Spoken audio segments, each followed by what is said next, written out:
요한복음 강의 세 번째 시간입니다. 요한복음은 1장 1절부터 18절까지가 서론, 즉 총론에 해당됩니다. 그리고 이제 1장 19절부터 끝까지가 말하자면 강론입니다. 이 총론 부분에서 압축적으로 요약하고 정의해 놓은 것을 이제 풀어서 그리고 여러 가지 예를 들어서 설명을 하고 있습니다. 따라서 1장 1절부터 18절까지의 요한복음 전체의 내용이 압축적으로 요약이 되어 있습니다. 그래서 이 총론 부분을 잘 이해를 해야 나머지 강론 부분을 잘 이해할 수 있습니다. 그래서 이 서론 부분을 여러 시간에 걸쳐서 살펴보고 있습니다. 자, 그럼 여러분 오늘 본문은 우리에게 뭘 말하고자 하느냐? 오늘 본문을 다 읽어보셨는데 오늘 본문은 우리에게 뭘 말하려고 하는 것 같습니까? 결론을 말씀드리면 도대체 인간은 어떻게 해서 이 세상에 태어나는 것인가? 어떻게 해서 이 세상에 생명이 태어나는 것인가? 인간은 도대체 누구인가? 하는 것에 대해서 말씀을 하고 있습니다. 그러니까 나는 도대체 어떻게 해서 이 세상에 태어난 것인가? 나는 누구인가? 하는 것에 대해서 말씀을 하고 있어요. 그게 우리가 가지고 있는 궁극적인 질문이죠. 자, 그러면 성경은 내가 어떻게 해서 이 세상에 태어나게 된 것인지, 나는 누구인지 성경을 통해서 한번 살펴보겠습니다. 우리 한번 9절을 읽습니다. 9절을 같이 읽습니다. 시작. 참빛 곧 세상에 와서 각 사람에게 비추는 빛이 있으나니. 세상에 와서 각 사람에게 비추는 참 빛이 있었다 그래요. 빛이라는 것은 생명이라 그랬죠. 1장 4절에 보면 이 생명은 사람들의 빛이라. 그러니까 빛은 생명입니다. 그리고 생명의 본체는 우리의 이 정신, 영혼이 생명의 본체죠. 그런데 이 빛이 있었는데 세상에 와서 각 사람에게 비추는 그 빛, 생명이 있었는데 이 빛이 참 빛이라 그래요. 참이라는 말은 알레티노어서, 알레테이아가 진리인데 다 같은 어근에서 나왔어요. 그러니까 진리라는 말이에요. 진리로서의 빛이 있었다는 거예요. 여러분, 진리는 뭘까요? 우리가 진리라는 말을 많이 사용하죠. 다양하게 사용합니다. 이게 사실이다라는 의미로도 우리가 이게 진리다 그런 말을 하죠. 근데 헬라어에서 진리란 뭐냐? 나를 나이게끔 해주는, 나를 나로 존재케 해주는 본질, 근본, 머리란 뜻입니다. 그러니까 아르케와 비슷해요. 아르케. 태초에 할 때엔 아르케라 그랬죠. 그러니까 진리라는 것은 아르케와 비슷합니다. 따라서 참빛이 있었다는 말은 무슨 뜻이겠어요? 나를 나이게끔 해주는, 나를 나로 존재케 해주는 본질로서의 빛, 근본으로서의 빛, 머리로서의 빛이 있었다는 거예요. 근데 또 요한일서 1장 5절에 보니까 하나님은 빛이시다. 그래서 하나님은 빛. 그러니까 세상에 와서 각 사람에게 이 비추는 이 참빛은 하나님을 가리킵니다.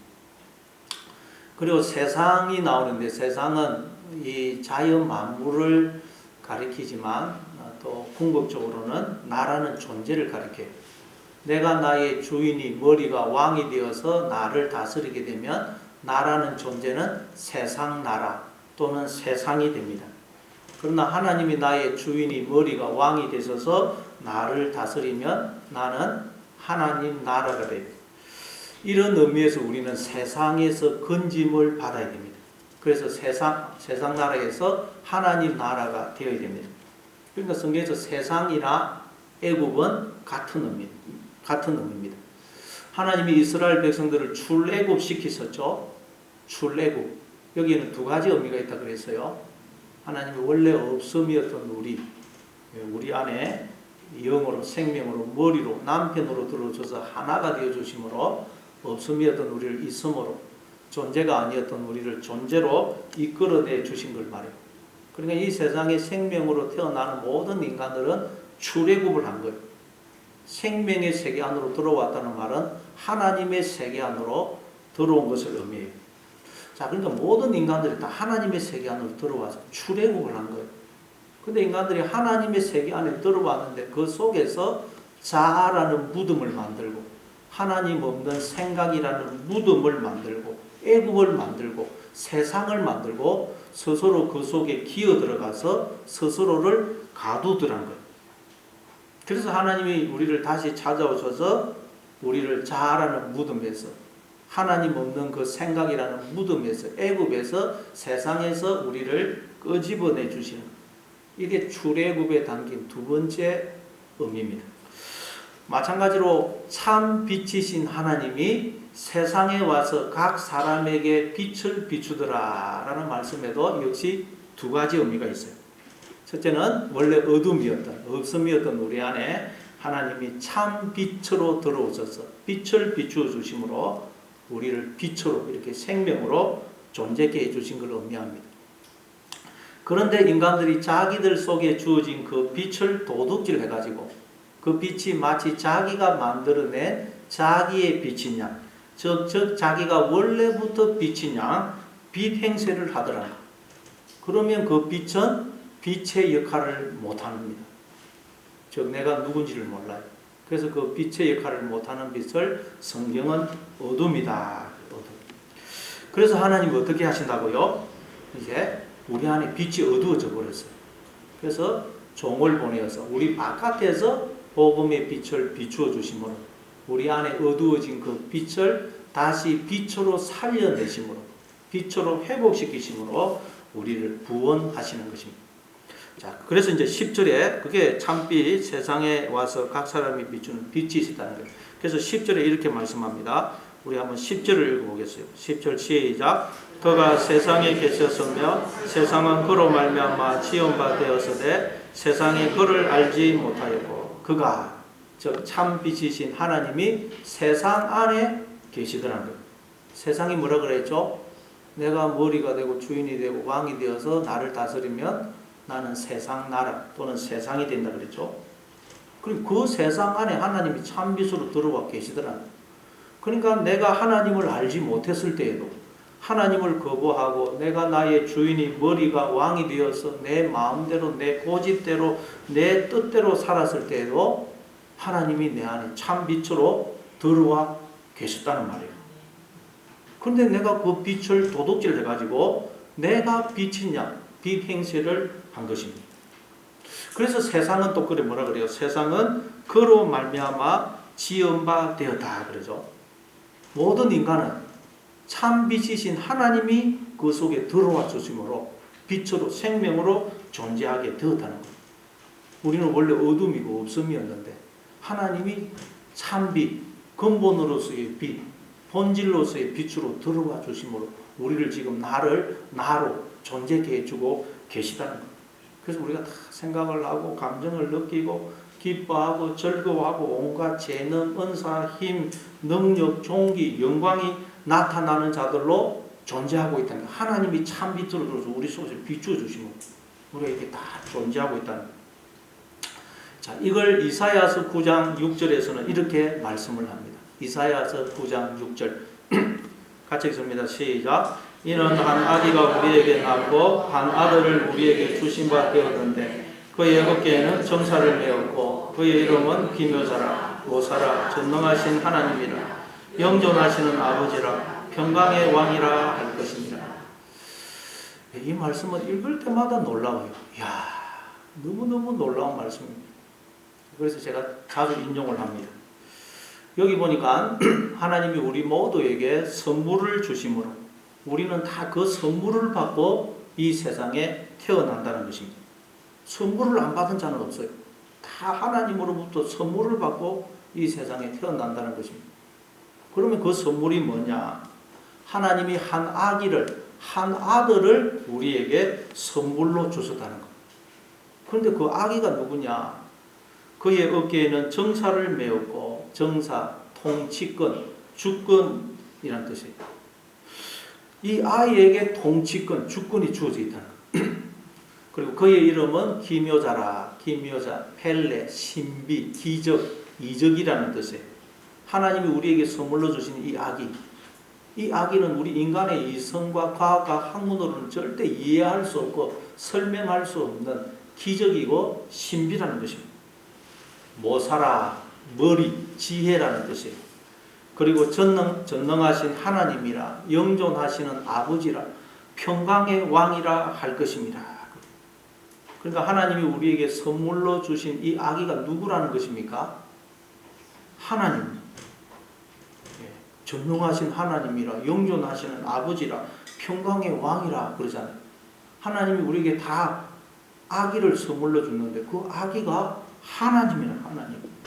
그러니까 하나님이 자신을 우리에게 선물로 주시되 아기로 주셨다는 거예요. 다시 말해 하나님이 우리 안에 참 빛으로, 생명으로, 머리로, 주인으로, 왕으로 들어오시되 아기의 모습으로 들어오셨다는 거예요. 아기, 갓난아기. 그래서 우리는 내 안에 아기로 들어오신 이 하나님을 죽일 수도 있고 이 하나님을 잘 젖을 먹이고 돌봐서 양육해서 장성하게 자라나게 할 수도 있다는 것입니다. 그런데 여러분, 내 안에 아기로 들어오신 하나님이 나의 머리이시고 생명이기 때문에 하나님이 죽으면 나도 죽는 거예요. 그러면 나의 마음은 생명이 없는 무덤이 됩니다. 무덤. 혹시 여러분 안에 아기로 들어오신 하나님을 여러분이 젖을 주지도 않고 돌보지도 않고 해가지고 죽어 있지는 않습니까?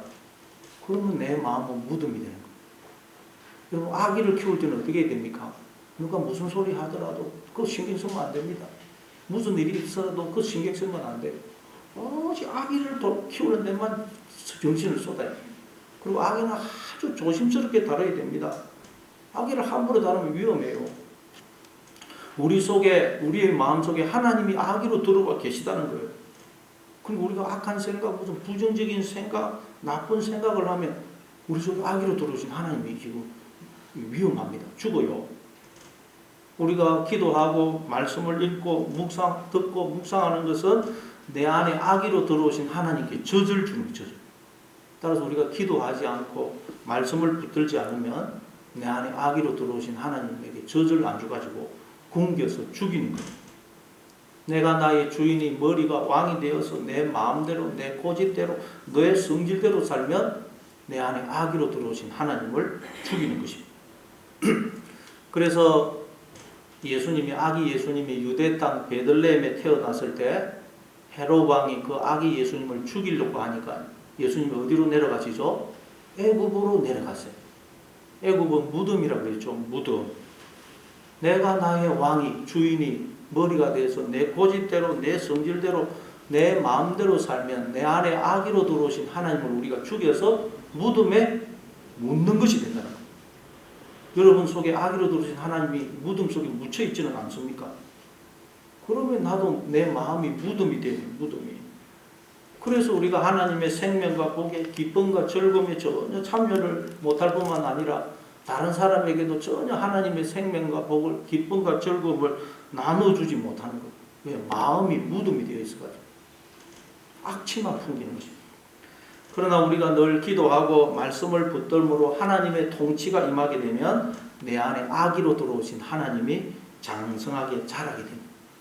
그러면 나도 하나님의 장성한 자녀가 되어서 하나님의 모든 것을 상속받게 됩니다.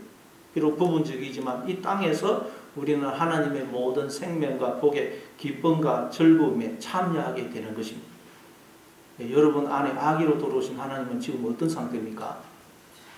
여러분 젖을 안 주고 잘 돌보지 않아서 함부로 되어가지고 죽어 있지는 않습니까? 아니면 아기로 지금 머물러 있지는 않습니까? 아니면 장성한 자녀로 자라고 있습니까? 그 아기가 바로 납니다. 놀랍죠? 그 아기가 바로 나라는 거예요.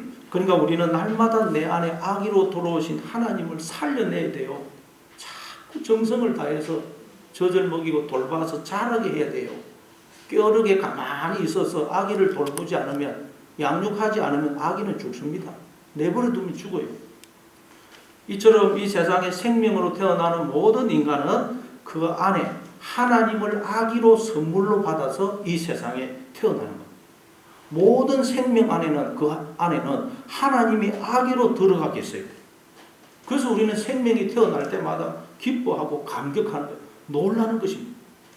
뿐만 아니라 책임감에 마음이 서늘해지는 거예요. 하나님이 자신을 아기로 선물로 주심으로 이 아이가 이렇게 이 세상에 생명으로 태어났는데 내가 이 아이를 하나님의 자녀로 잘 키워서 이 아이가 하나님의 상속자가 되어서 하나님의 모든 생명과 복을 기뻐하고 즐거워할 뿐만 아니라 그걸 주변의 사람들에게 나누어주는 그런 자로 자라도록 해야 될 텐데 하는 책임감에 마음이 서늘해지는 거예요.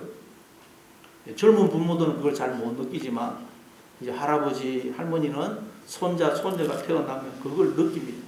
눈물이 날 정도로 기쁘고 감격스럽지만 한편으로는 생명에 대한 경외감에 마음이 서늘해지는 거예요. 그래서 사람이 나이를 먹고 늙는 것도 복인 것입니다. 젊음도 복이지만 늙음도 복입니다.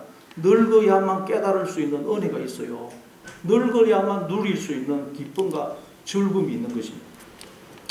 이게 바로 그가 세상에 계셨음에 세상은 그로 말미암아 지은 바 되었으되라는 말씀의 의미입니다. 하나님이 우리 안에 참 빛으로 생명으로 아기로 들어와 주심으로 우리가 그 하나님의 모든 것에 참여하여 이렇게 생명으로 존재하고 있다는 거예요. 그런데 세상이 그를 알지 못하더라. 그죠? 세상이 그를 알지 못하더라. 하나님이 내 안에 아기로 참 빛으로 들어와 주심으로 내가 그 생명에 참여하여 이렇게 생명으로 존재하고 있다는 걸 사람들이 모르더란 거예요. 왜냐하면 내가 나의 주인이 머리가 왕이 되어서 내 안에 아기로 들어오신 하나님을 우리가 인간들이 무덤에 묻어버렸거든요. 그래서 우리의 마음이 무덤이 된 거예요. 그것을 두고 성경은 모든 인간이 죄와 허물로 죽어 있다. 자, 그걸 11절에서는 이렇게 말씀합니다. 11절 같이 읽습니다. 시작. 자기 땅에 오매 자기 백성이 영접하지 아니하였으나. 자기 땅이라는 그 말 앞에 성경 보면 숫자 3이 적혀 있고 밑에 보면 또는 자기 소유에 이렇게 되어 있죠. 원문에는 이 자기 땅이라는 말이 이디오스라는 단어가 쓰였어요. 이디오스라는 말은 원래부터 자기의 것, 고유한 자신의 것, 자기에게 속한 것 그런 뜻입니다. 이 말은 원래 우리는 하나님의 것이라는 말이에요. 원래 우리는 하나님의 몸으로 하나님이 거하시는 집으로 하나님의 자녀로 하나님의 신부로 지음을 받았어요. 그래서 하나님이 당신의 몸이고 집이고 신부인 우리를 찾아오셨더니 우리가 그 하나님을 영접을 안 하더라는 거예요. 여기도 두 가지 의미가 있습니다.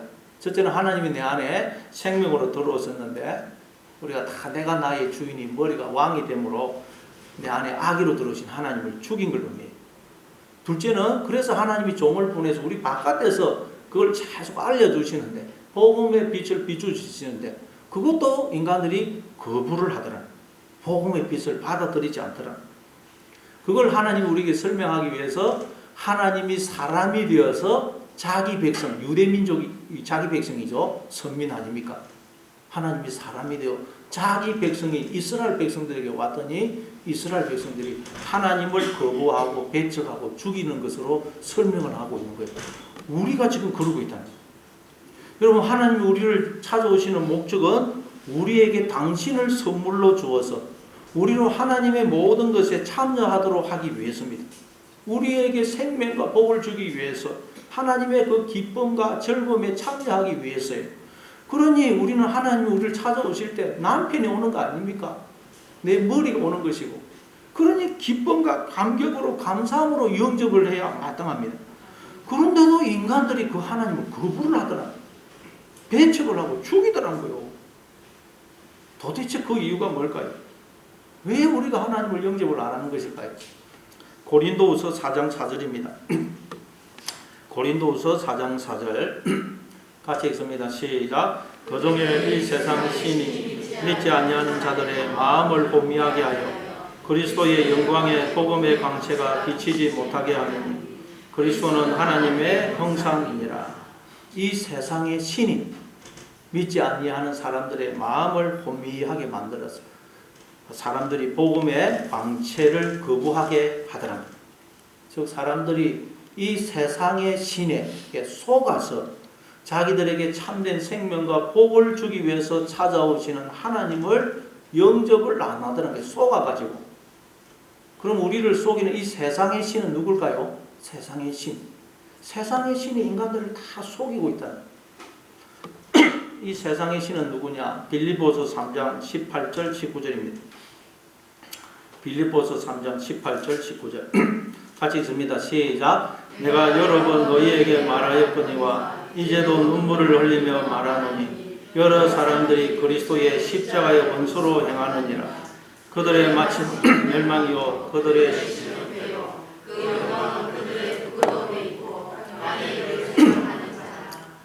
그리스도의 십자가의 원수로 행하는 자들, 즉 자기 속에 악의로 들어오신 하나님을 죽이고 있는 자들, 하나님을 영접을 안 하고 배척하고 거부하고 있는 자들의 신은 누구라 그래요? 신. 그들의 신은 뭐라 그럽니까? 배라는 배. 배라는 우리 이 위장이 있는 배. 이 배는 뭘 상징합니까? 욕망. 욕망을 상징해요. 이 배, 우리에게 가장 강한 본능이 식욕 아닙니까? 뭐든지 먹으려고 그러는 이 배라는 것은 욕망을 상징합니다. 그러니까 왜 인간들이 하나님을 영접을 안 하느냐? 왜 인간들이 헤롯왕처럼 자기에게 생명으로 남편으로 머리로 오신 하나님을 영접을 안 하고 죽이려고 그러느냐? 욕망에, 자기의 욕망에 속아서 그렇다는 거예요. 이 욕망이 여러분 사탄이에요. 사탄. 성경은 욕망이 딴 게 아니고 여러분의 그 욕망을 사탄 마귀라 그래요. 이 욕망에 속아서 그렇다는 거예요. 모든 인간들에게 욕망이 있다는 욕망. 왜냐하면 하나님이 내 안에 생명과 모든 은사, 재능, 능력, 존귀, 부, 영광, 복을 가진 왕으로 오시되 악의로 들어오셨거든요. 여러분 한번 생각해 보세요. 악의가 모든 생명, 능력, 존귀, 영광, 이 부를 가지고 왔어요. 악의. 그 악의가 겸원을 대동하고 온 것도 아닙니다. 겸원을 대동한 것도 아니고 악이 홀로 왔어요. 그것도 내가 돌봐주지 않으면 죽을 수밖에 없는 갓난 아기로 왔어요. 아무도 거기다가 보는 사람이 없어요. 그러니 인간들 속에 무슨 생각이 들겠어요? 야, 내가 이 아기를 어디다 갖다 버리고, 내가 이 아기를 저 나일강에 갖다 버리고, 이 아기를 죽여버리고, 내가 이 아기의 신분과 지위와 왕권과 모든 걸 차지해서 내가 나의 주인이, 내가 나의 왕이, 머리가 되어야 되겠다. 욕망이 생기더라고요. 안 그렇게 해서 여러분 생각을 해보세요. 이 갓난아기가 그 엄청난 모든 걸 가지고 왔는데 경원도 없고 홀로 왔어요. 그리고 내가 돌봐주지 않으면 죽는 갓난아기로 왔어요. 내가 죽일 것도 없어요. 내 손으로. 내가 저도 안 주고 돌보지 않으면 그냥 죽습니다. 그래서 모든 인간들이 이 욕망의 눈이 어두워서 자기 안에 악의로 들어오신 하나님을 죽여버리고 그 하나님의 신분과 지위와 그 악이 하나님이 가져온 모든 그 생명, 지혜, 힘, 능력, 은사, 재능, 존귀, 영광 모든 걸 차지해서 자기가 주인이냐, 주인 행세를 하더라는 거예요. 그래서 사람들이 조금만 머리가 좋아도 공부를 잘해도 그 머리 좋은 것이 원래부터 자기 것이냐 얼마나 자랑을 합니까? 몸이 건강하고 힘이 세어도 얼굴이 예뻐도 원래 그것이 자기 것이냐 자랑을 얼마나 해요. 좋은 학교에 들어가고 좋은 데 취직을 하고 성공하고 돈을 벌고 지위가 올라가도 인기와 명성을 얻어도 자식이 잘 되어도 전부 다 자기가 잘나고 똑똑해서 그런 것처럼 얼마나 자랑하는지 몰라요. 그렇다고요. 악이 하나님이 가져온 모든 걸 도둑질 해가지고 그게 자기 것이냐 주인 행세하고 있는 거예요. 그래서 사도 바울이 이렇게 말합니다. 고린도전서 4장 7절입니다. 고린도전서 4장 7절 같이 읽습니다. 시작. 누가 너를 남달리 구별하였느냐? 내게 있는 것 중에 받지 아니한 것이 무엇이냐? 내가 받았은즉 어찌하여 받지 아니한 것 같이 자랑하느냐? 우리에게 주어진 모든 것은 하나님으로부터 받은 것입니다. 원래 우리는 없음이었거든요. 없어. 그래서 우리는 늘 겸손해야 되고 모든 것에 감사해야 돼요. 감사. 모든 게 하나님 주신 것입니다. 생각을 하고 움직이고 모든 게 감사해야 돼요. 누가 나를 칭찬하더라도 아닙니다. 이건 다 하나님이 주신 것입니다. 내 것이 아닙니다. 이래야 돼요. 그 자기 것이냐, 자기의 영광을 찾아 도둑놈입니다. 그래서 요한계시록 4장에 보면 24장로들이 보좌에 앉으신 하나님 앞에 엎드리면서 자기들의 멸류관을 벗어드리면서 이렇게 찬양을 합니다. 계시록 4장 11절입니다. 계시록 4장 11절 같이 읽습니다. 시작. 우리 주 하나님이여 영광과 존귀와 권능을 받으시는 것이 합당하오니 주께서 만물을 지으신지라. 만물이 주의 뜻대로 있었고 또 지으심을 받았나이다 하더라. 우리 주 하나님이여 영광과 존귀와 권능을 받으시는 것이 합당합니다. 왜? 나에게 주신 모든 건 하나님이 주신 것이거든. 그래서 주께서 만물을 지으십니다. 만물이란 이 자연 만물도 가리키지만 생명, 지혜, 힘, 재능, 은사, 존귀, 영광 모든 것이 주어져 있는 이 나라는 존재를 헬라어로 파스를 그걸 자연 만물로 번역을 했는데, 그러니까 하나님이 나라는 존재를 지었었다는 거예요. 이 모든 존귀, 은사, 재능, 생명, 지혜 그 모든 것을 가지신 그 모든 것의 주인이신 하나님이 내 안에 아기로 들어와 주신 거예요.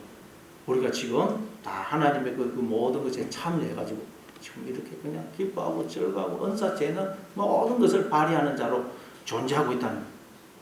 그런데 내가 그동안 욕심의 눈이 어두워서 아기로 들어오신 하나님을 죽이고 하나님의 모든 걸 도둑질한 거예요.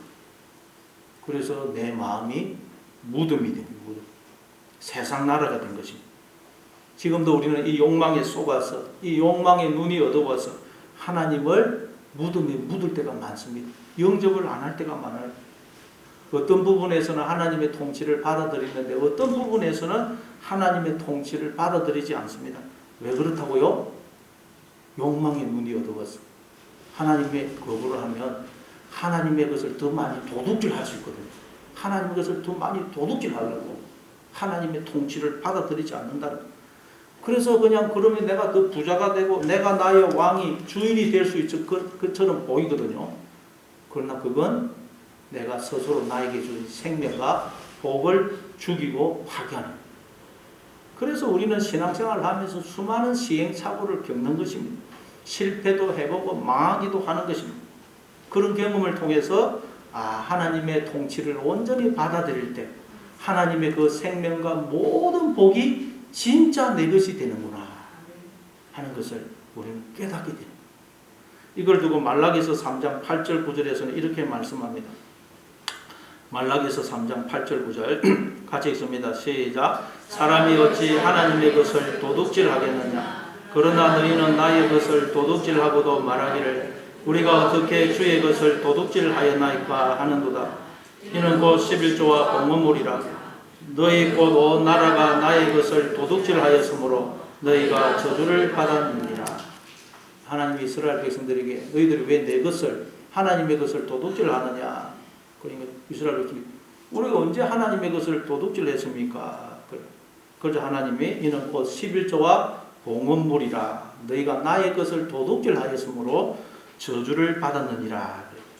그러니까 우리가 하나님의 것을 도둑질하고 있는지 그렇지 않은지를 알 수 있는 리트머스 시험지로 준 게 말하자면 이 11조가 헌금이라는 헌금.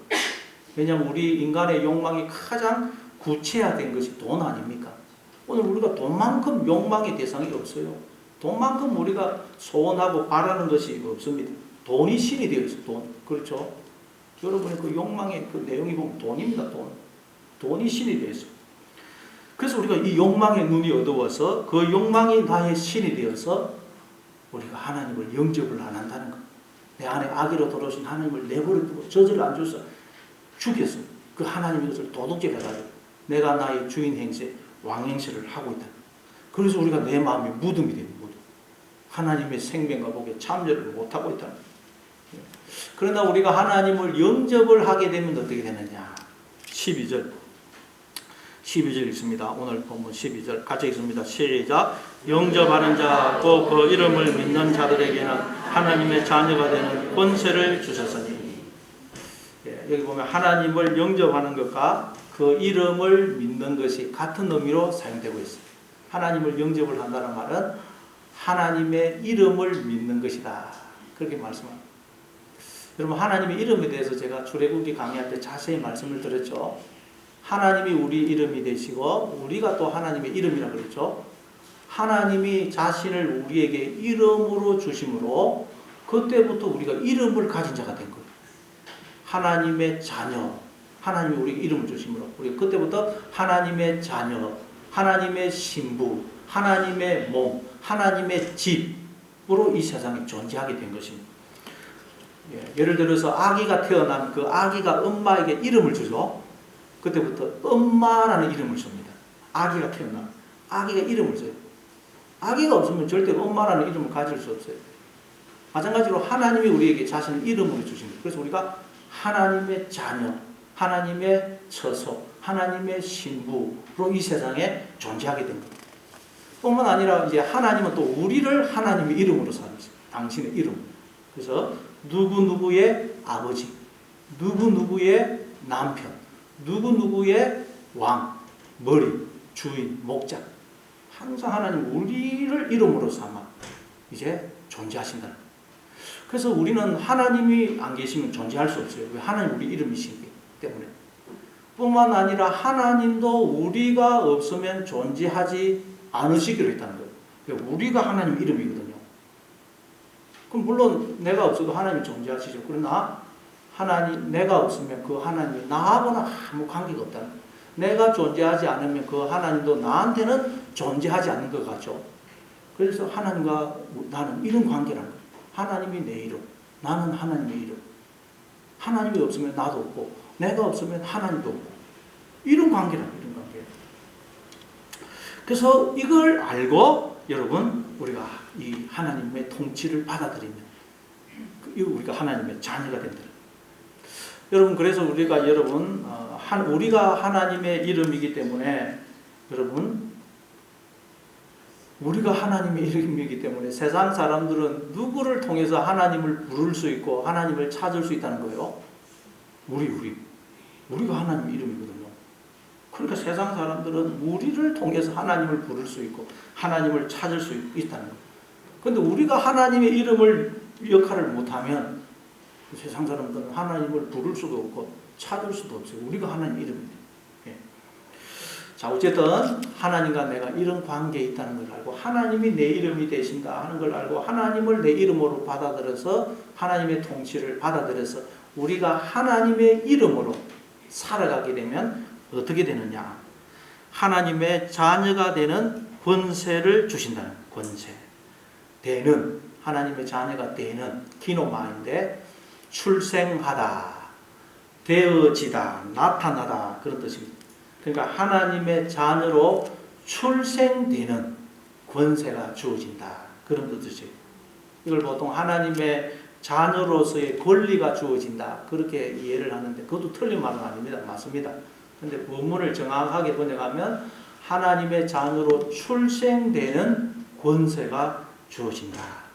여기서 권세가 엑수시아인데 권세, 권능, 능력이라는 뜻이에요. 하나님의 자녀로 출생되는 이런 권세, 능력이 주어진다. 그게 무슨 말이겠어요?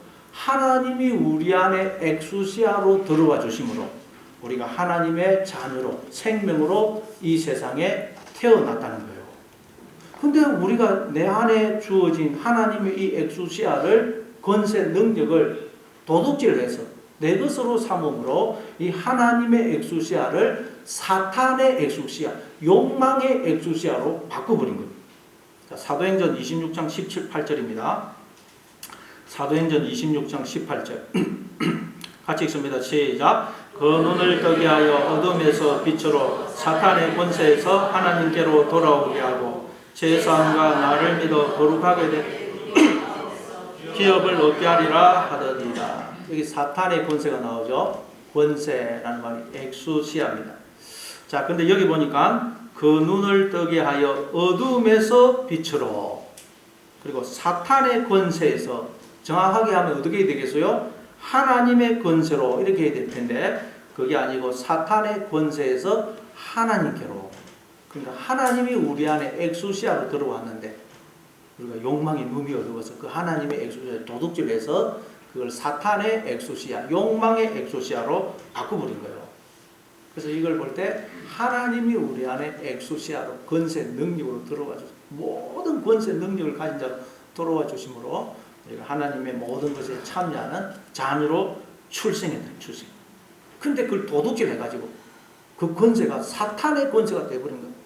그러니까 우리는 사탄의 지배를 받고 욕망의 지배를 받고 있다는 거예요. 그러나 이제 우리가 하나님을 영접을 하게 되면 하나님이 내 이름이 되시고 내가 하나님의 이름이다. 그래서 하나님의 통치를 받아들여서 우리가 하나님의 이름으로 살아가게 되면 하나님의 자녀로 출생이 된다는 거예요. 아니 우리는 원래 하나님의 자녀였는데 그동안 욕망에 사단에 속아서 모르고 있다가 이제 알게 됩니다. 모든 인간은 하나님의 자녀인데 사탄에게 속아서 욕망에 속아서 모르고 있는 모르고. 예. 그래서 13절에서 이렇게 말씀합니다. 13절 오늘 보면 13절입니다. 시작. 이는 혈통으로나 육정으로나 사람의 뜻으로 나지 아니하고 오직 하나님께로부터 난 자들이라. 예. 이게 무슨 말이에요? 모든 인간은 하나님의 자녀로 출생합니다. 자녀. 예.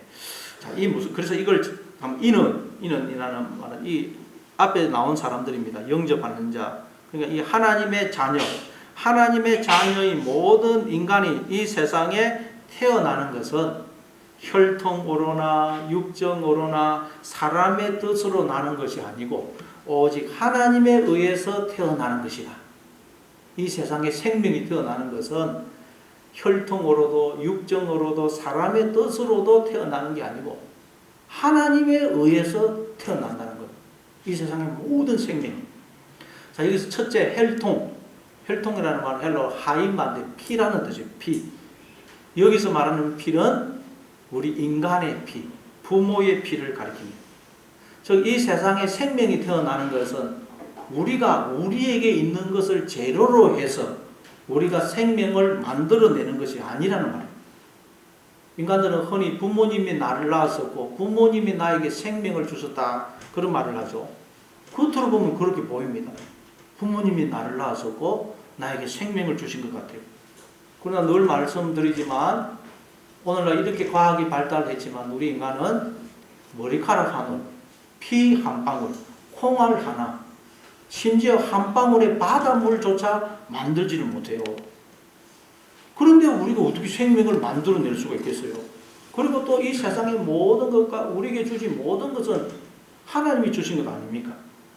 그러니까 하나님이 나를 낳으시되 부모를 통해서 낳으셨고 나를 이 세상에 보내시되 부모를 통해서 보내신 것입니다. 그래서 자식은 내 소유가 아닌 것입니다. 만약 여러분 내가 자식을 낳았고 내가 자식에게 생명을 줬으면 자식은 내 소유입니다. 근데 인간들 중에 아무도 나는 부모의 소유다, 자식은 내 소유다 그런 말을 안 하죠. 그러니까 인간들이 지금 하나님을 알지 못하는 인간들이 스스로 모순된 말을 하고 있는 것입니다. 우리 인간은 하나님이 낳았었고 하나님이 우리를 이 세상에 보내셨다는 거예요. 그런데 부모를 통해서 낳았었고 부모를 통해서 이 세상에 보냈었다는 거예요. 그걸 두고 이는 혈통으로 생명이 태어나는 것이 아니다 라는 말이에요. 그리고 두 번째로 육정으로도 아니다. 육정. 헬라어로 텔레마 사르스. 텔레마라는 말은 뜻, 의지, 소원, 바람, 욕망이라는 뜻이고 사르스는 육이라는 뜻이죠. 자, 그러니까 여러분 육정으로 태어나는 것도 아니다. 이건 두 가지 의미가 있습니다. 첫째, 우리가 이 세상에 태어난 것은 내가 원해서 태어난 게 아니라는 거죠. 그죠? 내가 원해서 이 세상에 태어난 사람 누가 있어요? 하나님 우리한테 물어봐가지고 태어날래 안 태어날래 물어봐가지고 한번 태어나보고 싶습니다. 그래서 태어난 사람들이 없어요. 하나님 저를 이 세상에 태어나게 해주십시오.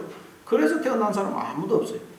그리고 두 번째는 육정으로 태어난 것이 아니다는 말은 한 생명이 이 세상에 태어나는 것은 남녀의 성적인 욕망에 의해서 태어나는 것이 아니라는 말이에요. 생명이 겉으로 보면 어떻게 태어나요? 남녀가 관계를 맺음으로 생명이 잉태하고 태어나는 것처럼 보입니다. 그렇죠? 남녀가 관계 안 하면 생명은 안 태어나요. 그러나 하나님이 생명을 이 세상에 태어나게 하기 위해서 그걸 통로로 삼으신 것이지 그것이 생명을 이 세상에 태어나게 하는 건 아니라는 말이에요. 그게 육정으로도 생명이 태어나는 게 아니다는 거예요. 그리고 사람의 뜻으로도 아니다. 사람의 뜻으로도 아니다.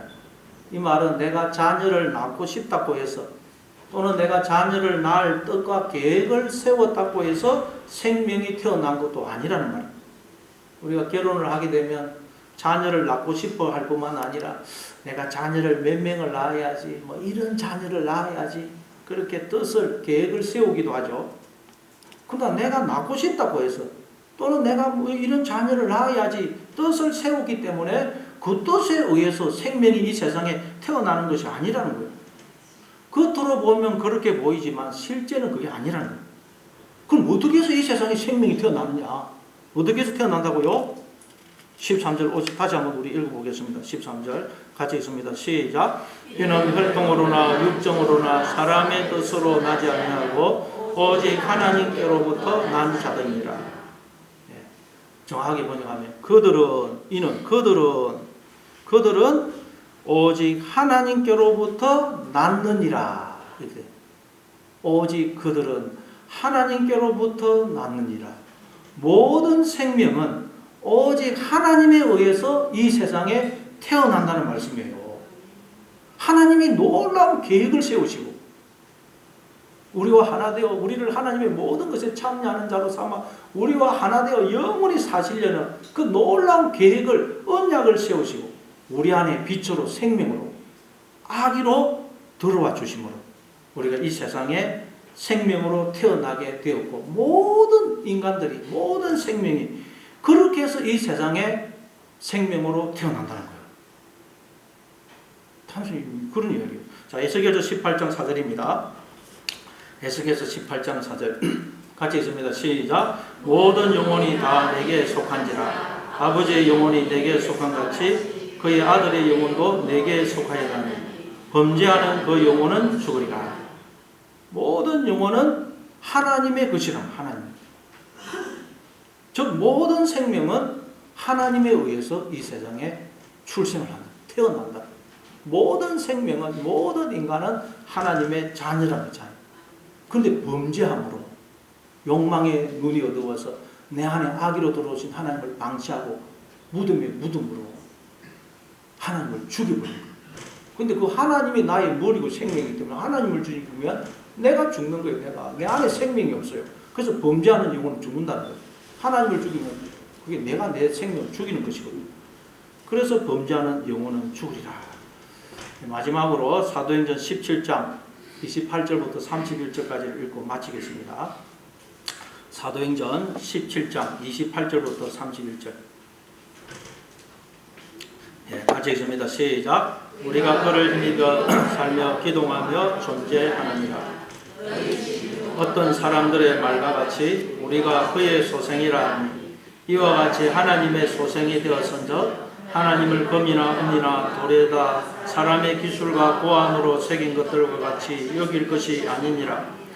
알지 못하던 시대에는 하나님이 간과하셨거니와 이제는 어디든지 사람에게 다 명하사 회개하라 하셨으니 이는 정하신 사람으로 하여금 천하를 공의로 심판한 날을 작정하시고 이에 그를 죽은 자 가운데서 다시 살리신 것으로 모든 사람에게 믿을 만한 증거를 주셨음이라 하니라. 사도 바울이 그 당시 철학의 도시인 그리스 아테네에 가서 그들을 향하여 뭐라고 복음을 전하느냐. 너희 말처럼 우리가 신의 소생이다. 신 떼어서 하나님의 소생, 하나님의 자녀다. 너희 말처럼 우리가 하나님의 자녀다. 그러니 회개하고 하나님께로 돌아오라. 그러면 너희 안에 죽어있는 예수가 하나님이 다시 살아날 것이다. 그게 예수님의 부활이 설명하는 거예요. 우리가 여러분 하나님께로 돌아오면 우리 안에 죽어있는 예수님이, 하나님이 살아난다는 거예요. 그게 예수님의 부활에 담긴 의미라는 거예요. 그러니 여러분, 나는 그냥 우연히 이 세상에 태어난 것도 아니고 고아처럼 버려진 존재도 아니고 아무런 의미도 목적도 없는 인생을 사는 게 아닙니다. 우리는 다 하나님이 창세전에 놀라운 계획을 세우시고 내 안에 아기로 들어와 주심으로 이 세상에 태어난 자다 하는 것을 늘 기억하고 하나님의 통치를 받아들임으로 여러분 안에 죽어있는 예수님이, 하나님이 살아남으로 하나님과 함께하는 영생의 삶을 살아가시는 여러분 다 되시길 바랍니다.